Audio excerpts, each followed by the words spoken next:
혹시 오늘 16번 할 차례가 맞나요? 7번하고 8번하고 하나씩 차이가 있어서 12번이에요. 네.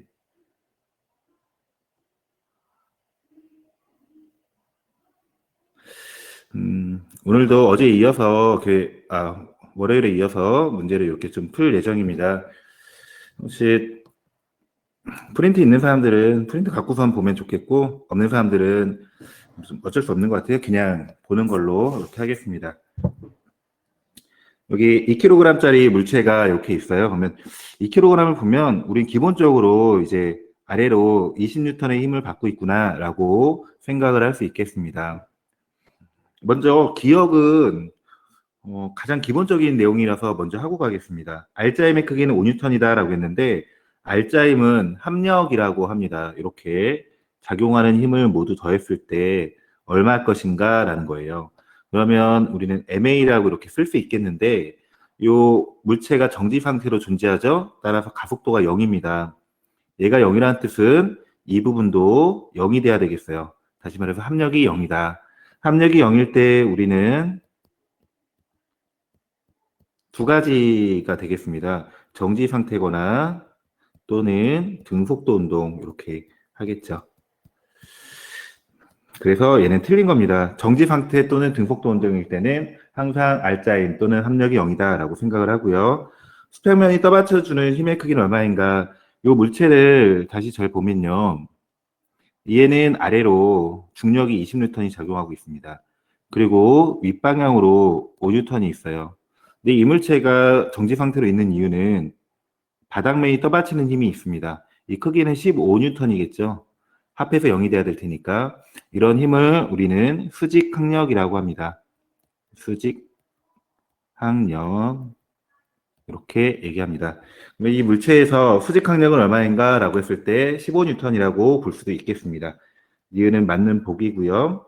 중력의 반작용은 중력에 대한 반작용은 중력은 2kg짜리 물체를 잡아당기는 힘이기 때문에 이거에 대한 반작용은 물체가 지구를 당기는 힘이 되겠습니다. 예, 틀렸습니다.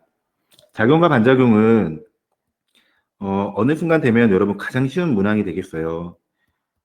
A가 B에 작용하는 힘은 B가 A에 작용하는 힘과 크기는 같고 방의 반대이다 라고 우리가 할 수 있죠. 따라서 반작용이라고 하면은 A가 B, B가 A 형태로 하면 되겠습니다. 마찬가지로 이 수평면이 받쳐주는 힘에 대한 반작용은 수평면이 물체를 위로 올리고 있으니까 이거에 대한 반작용은 물체가 수평면을 누르는 힘이 되겠습니다.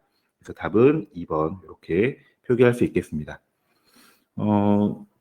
중간고사 문제에서 6개 또는 7개가 나올 거예요. 시험에 앞부분에 가능하면 넣어서 이렇게 하겠습니다. 지금 편집 중이에요. 시험 문제는. 다음 13번 문제. 13번 앞에서도 연력학 문제를 간단하게 했었죠. 그래서 이것도 마찬가지로 식을 써보고 시작을 하겠습니다. 연력학 문제는 기본적으로 식 4개를 쓰고 시작합니다. 연력학 1법칙, 물체에 열을 가하면, 기체죠. 열을 가하면 내부 에너지가 증가하고 외부로 일을 한다. 우리가 아직 적분을 배우진 않았지만 적분 형태로 쓰겠습니다. 우리가 기본적으로 미분은 나누기라고 생각을 하면 되겠어요. x분의 y 이런 형태로 나누면 되겠고 적분은 x 곱하기 y 이런 형태로 생각하면 되겠습니다.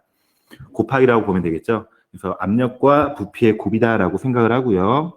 세 번째, 내부 에너지는 2분의 3 nRT예요.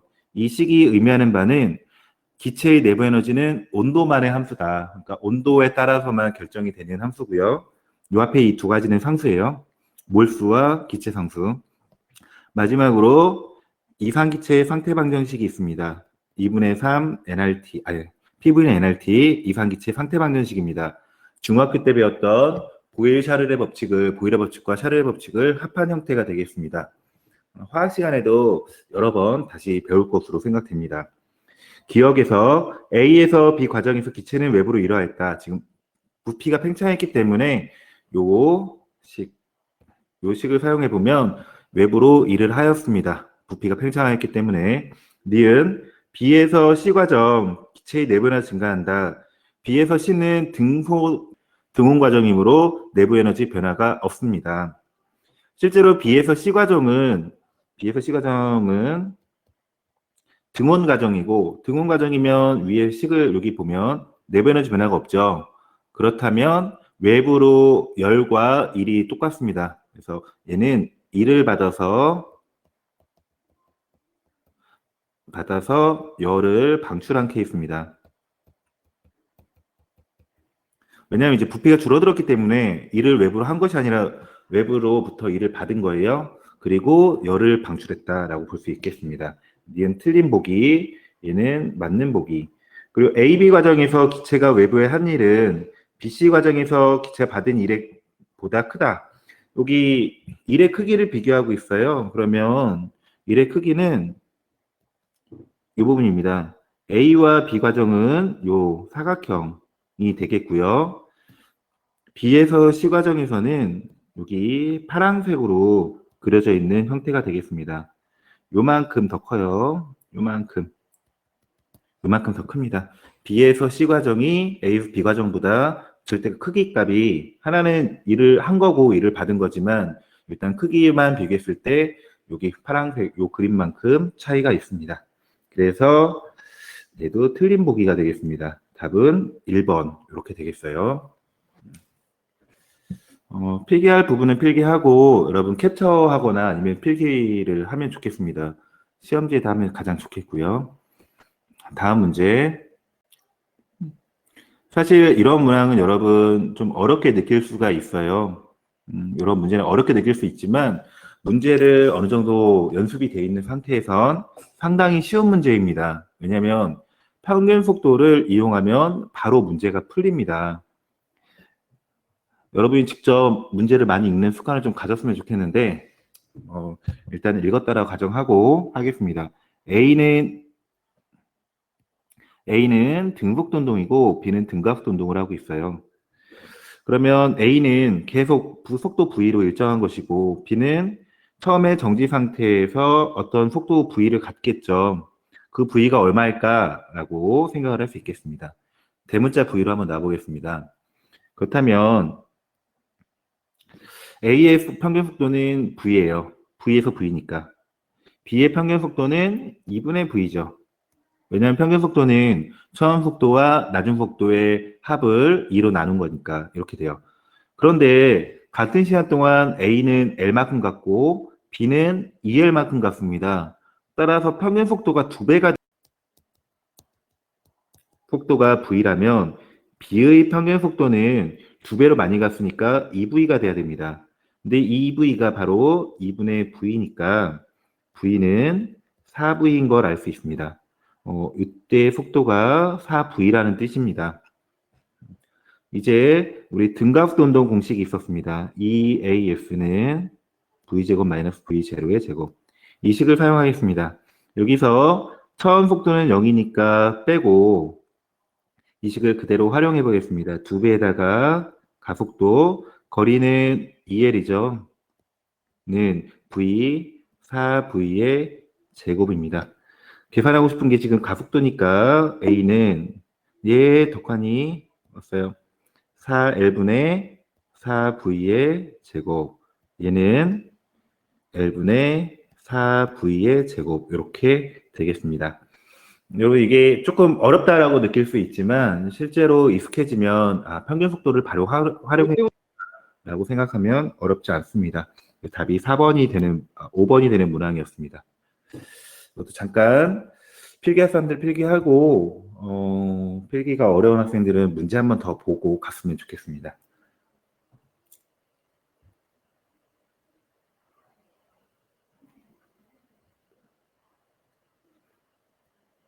다음 15번 문제 풀겠습니다. 참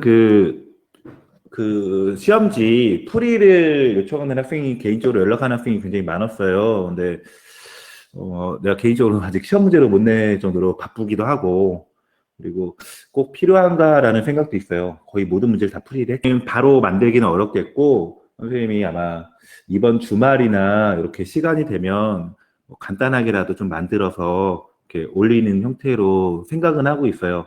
이번 주말이나 이렇게 해서 바로는 좀 힘들겠고 시간이 나는 대로 해서 간단하게라도 한번 만들어서 올려주겠습니다. 근데 바로는 좀 힘들어요, 여러분. 이번 주가 될지 다음 주가 될지는 모르겠고 만들어서 간단하게 주긴 하겠습니다. 중강사 문제 같은 경우에는 이렇게 수업 시간에 다 풀 거기 때문에 따로 풀이는 필요 없을 것으로 생각이 돼요. 이미 다 풀이를 했던 것들이고 혹시 뭐 친구들 이렇게 배움을 나누고 싶은 학생이 있다면 중강사 문제도 좀 풀이해서 뭐 공유하면 좋을 것 같아요. 친구들끼리 공유하는 건. 요 문항은 매우 가장 기본적이에요. 기본적이고 이 작용과 반작용, 뉴턴의 역학 법칙을, 운동 법칙을 이해하는 가장 기본적인 문제입니다. 이게 왜 가장 기본적인 문제인가라고 생각하는 건 이제 좀 더 공부를 많이 하다 보면 그렇게 받아들여지게 될 거고 지금은 그냥 문제를 풀이해도 괜찮을 것 같습니다. 먼저 F는 MA식을 사용해 보면 이물체에 작용하는 힘은 12N이에요. 그리고 질량은 두 개를 합하면 4kg이죠. 그렇다면 가속도는 3이고 표준 단위니까 미터 퍼 세크 제곱이 되겠습니다. 그러면 이 두 물체가 모두 다 3의 가속도로 가는 거죠. 그래서 일단 기억은 맞는 복이고요. 두 물체가 같이 움직일 거기 때문에 가속도 크기가 같아요. 가속도 크기가 다른 경우는 이런 거죠. 서로 A와 B가 서로 손을 마주 잡고서 서로 밀쳐내는 경우, 이런 경우가 좀 다릅니다. 뭐 어떤 얘기냐? 이런 물체가 있어요. 이렇게 있는데 라지 M과 스몰 M이 있어요. 이런 상황에서 이 스프링을 딱 끊어주면 A와 B가 각각 이렇게 라지 M과 스몰 M이 이렇게 갈 거예요.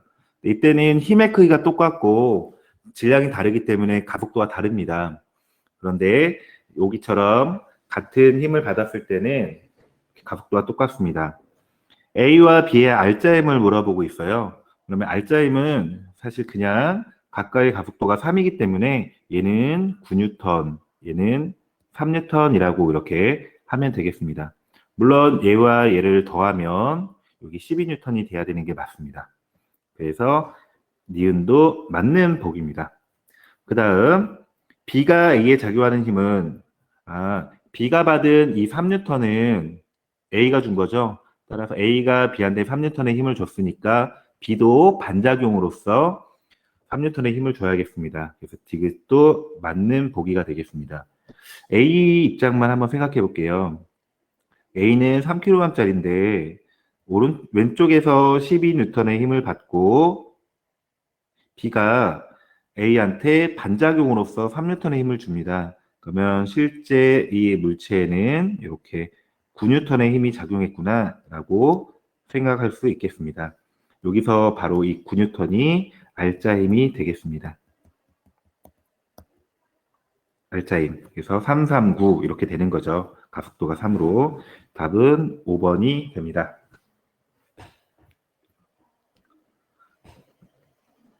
다음 16번 문항으로 넘어갈게요. 16번 문항 앞에서 상대로 문제 풀면서 잠시 연습을 했었습니다. 그래서 이거 풀이도 그렇지만 다시 한번 해보겠습니다. 이런 모든 게 다 해결이 되는 것 같아요. 지구 위에 사람의 관측자가 하나 있고 우주선을 타고 가는 사람이 하나 있어요. 수업 시간에 했던 그 그림 똑같습니다. 숫자도 똑같이 하겠어요.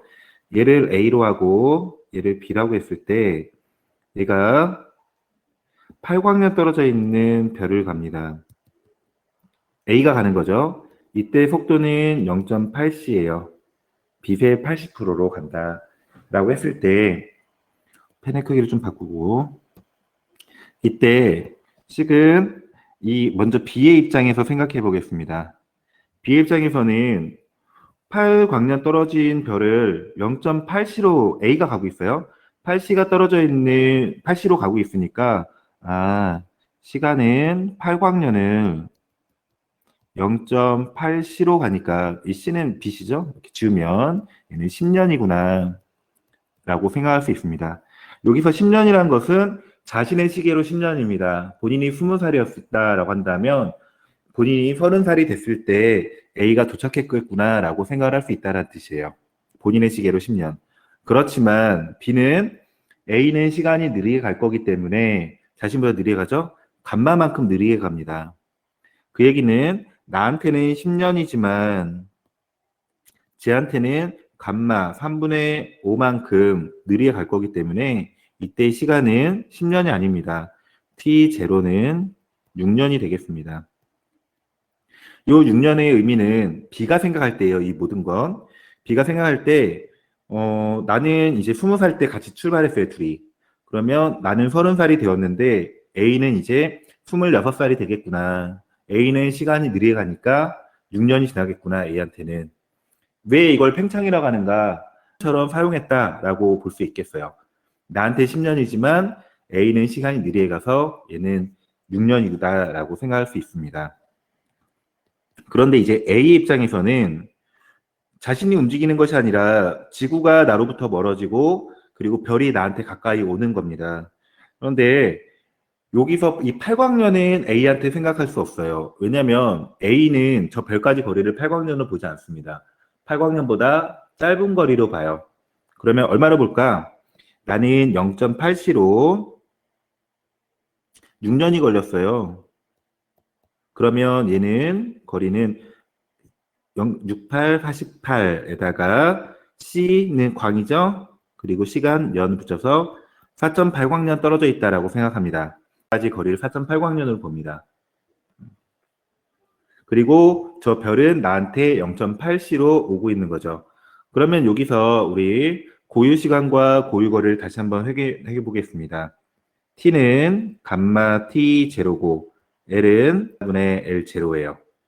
여기서 먼저 고유 시간은 모두 두 사건이 모두 다 자신 앞에서 일어나야 됩니다. 그러면 두 사건이 모두 다 자신 앞에서 일어난 사람 A죠. A가 측정한 시간, 이 6년이 고유 시간이 되겠습니다. 위에서도 그렇게 계산했습니다. 그리고 이 거리 L은, 고유 거리 L은 상대적인 운동이 없어야 돼요. 지금 측정하든 이후에 측정하든 거리가 변화가 없어야 됩니다. 그건 B가 측정할 때죠. B가 측정한 팔광년이 바로 고유 거리가 되겠습니다. 얘가 L0가 돼요. 이 고유 시간과 고유 거리의 개념을 명확하게 해둘 필요가 있습니다, 여러분. 실제로 숫자는 이제 간만에 문제에서 주어지면 활용하면 되겠고, 없다고 하더라도 우리는 사실 알 수 있어요. 이렇게 알고 있죠? 여기 V가 0.6일 때는 감마가 4분의 5고, V가 0.8일 때는 감마가 3분의 5인 걸 알 수 있습니다. 이걸 외워야 되는가? 이건 누차 얘기하지만 외웠으면 좋겠어요. 그렇지만 대부분의 문제에서는 주어져 있을 것이다 라고 생각이 됩니다. 여기서 문제 상황이 똑같아요. 이 우주 비행사가 측정한 시간, 고유 시간을 물어봤죠? 고유 시간 6년입니다. 이렇게 해서 요 예시죠. 요 그림. 요 예시는 여러분 직접 그리고 요 쓸 수 있었으면 좋겠습니다. 그렇다면 고유 시간과 고유 거리가 헷갈리지 않을 수 있어요. 이후부터는.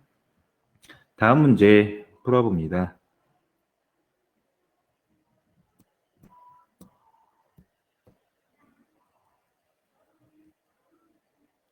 다음 문제, 이것도 좀 더 확대할까요?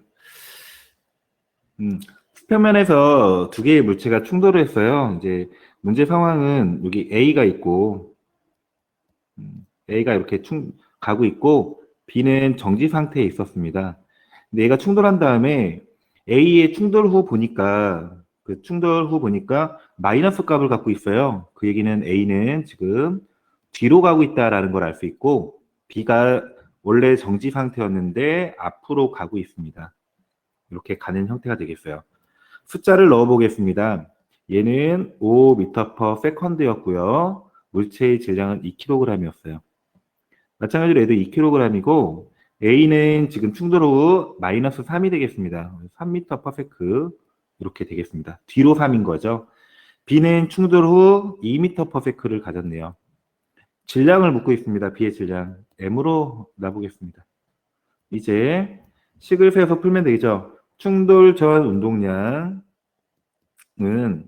오른쪽을 플러스로 하겠습니다. 위에서도 그렇게 했습니다.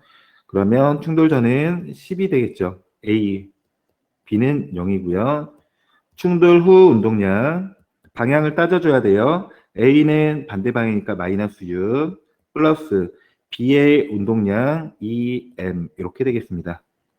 요 두 개가 같아야 되죠. 충돌 전과 충돌 후 운동량이 같아야 돼요. 운동량 보존 법칙으로. 따라서 10은 마이너스 6 플러스 2m이 되는 것이고 m은 8kg이 되겠습니다. 이렇게 풀 수 있습니다. 원래 문제는 요 질량을 1kg인가였죠? 이렇게 질량을 좀 바꿔서 문제로 나왔었습니다. 풀이하는 데는 전혀 어렵지 않아요. 방식이 완전 똑같기 때문에 또 잠깐 생각해보고 참 여러분 문제를 풀 때 머릿속으로만 생각하지 말고 이런 그림을 그려보는 것도 매우 중요합니다. 그림을 그려봐야 문제 상황을 정확하게 이해할 수 있고 실수가 없습니다. 그러니까 필기하고 문제 좀 이해하는 시간을 갖고선요. 다음 문제 풀겠습니다.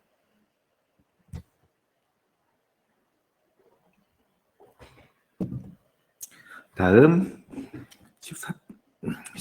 18번째 문제 하겠습니다.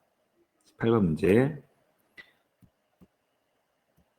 18번. 이거 앞에 식을 또 4번 적어 보겠습니다. 여러분 자꾸 적어야 돼요.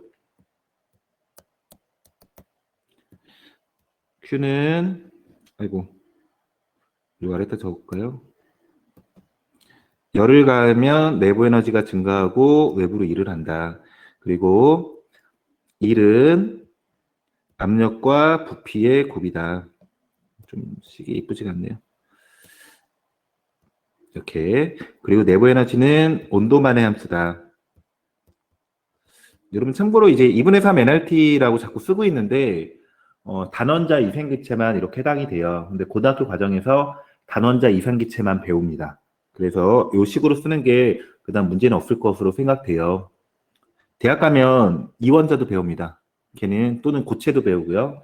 2분의 5 NRT인데 고등학교 선에서는 2분의 3만 나옵니다. 화학에서도 그렇고 화원, 화투도 마찬가지고 물투도 마찬가지고 그래서 이렇게 그냥 쓰고 있습니다. 세 번째 이상기체 상태 방정식 이렇게. 그러니까 부피가 팽창했죠. 부피가 팽창했으니까 외부로 일을 했습니다. 이 상황 외부로 일했다. 이렇게 할까요? 외부로 일을 했다. 두 번째 얘는 PV 값이 증가했죠. P와 V 값이 이 곱값이 증가했어요.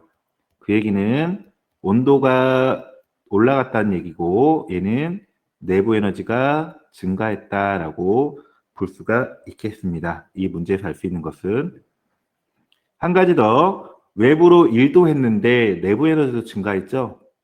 따라서 열을 흡수했다라고 볼 수가 있습니다. 이 그래프에서 알 수 있는 거 팽창했기 때문에 외부로 일을 했고 그리고 PV 값이 증가했으니까 그렇죠. PV가 원래 A 지점에서는 PV였고 B에서는 EPV니까 증가했죠. 그리고 온도가 증가했고 내부는 증가했다. 따라서 열을 흡수했다라는 걸 알 수 있겠습니다. 사실 물원과 물체의 차이점은 거의 똑같아요. 근데 단지 계산적으로 약간 더 추가되는 정도만 있습니다. A에서 B로 얼마큼의 열을 흡수했는가 뭐 이런 정도가 이제 여러분 물체에서 배우는 내용인데 기본적인 내용을 잘 이해하고 있다면 물리2도 굉장히 쉽습니다. 대학교 1학년 때 배우는 일반 물리학도 이거의 연장선이고 그렇습니다. 압력은 일정하죠. 그림에서 보듯이 일정합니다. 온도 증가한 거 맞고요. 내부 에너지도 증가했습니다. 부피 증가, 내부 에너지 증가, 그리고 열을 흡수했다라고 이렇게 생각을 할 수가 있겠습니다. 여기 좀 자꾸 요거 썼으면 좋겠어요. 요거 자꾸 써서 안전하게 이거를 자꾸 쓰면 실제 여러분이 문제를 풀 때는 안 쓰고도 문제를 풀 수가 있습니다. 그래서 많이 썼으면 좋겠습니다. 다음 문제 지금 22번 말이 꼬이네요. 22분이네요. 그래서 19번까지만 문제를 풀고 상당히 쉬워요.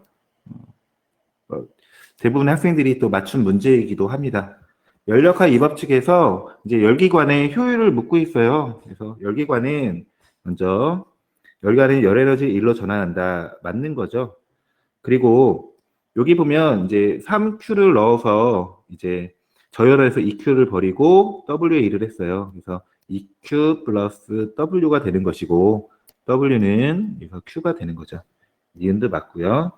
열 효율은 소문자 2를 사용합니다. 그 efficient라는 영어 단어 있죠? 그래서 효율적이라는 영어 단어의 첫 글자를 따서 우리 효율은 소문자 2를 사용합니다. 대문자 2는 쓰지 않아요. 이유가 대문자 2는 에너지에서 기호로 사용하기 때문에 소문자 2를 사용합니다. 효율은 고열원 분의 Q 저열원이에요. 또는 흡수한 열량분의 방출한 열량이 되겠습니다. 아유, 왜 이래? 정신이 없었네요. 쓴 학생이 있으면 미안해요.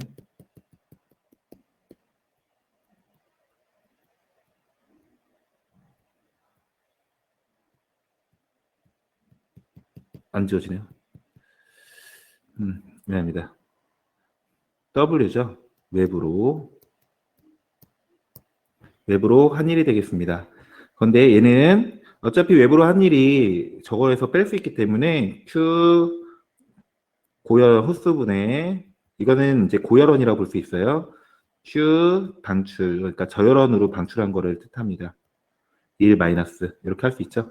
따라서 얘는 1 마이너스 Q 흡수분의 Q 방출 이렇게 써도 되겠습니다.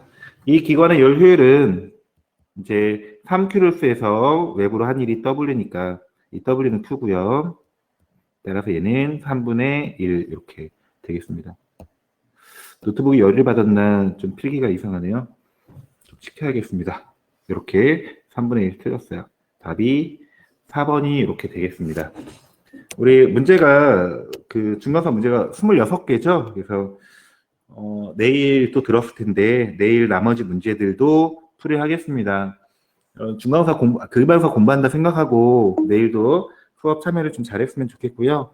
그 없는 사람 또 체크하고선 마치겠습니다.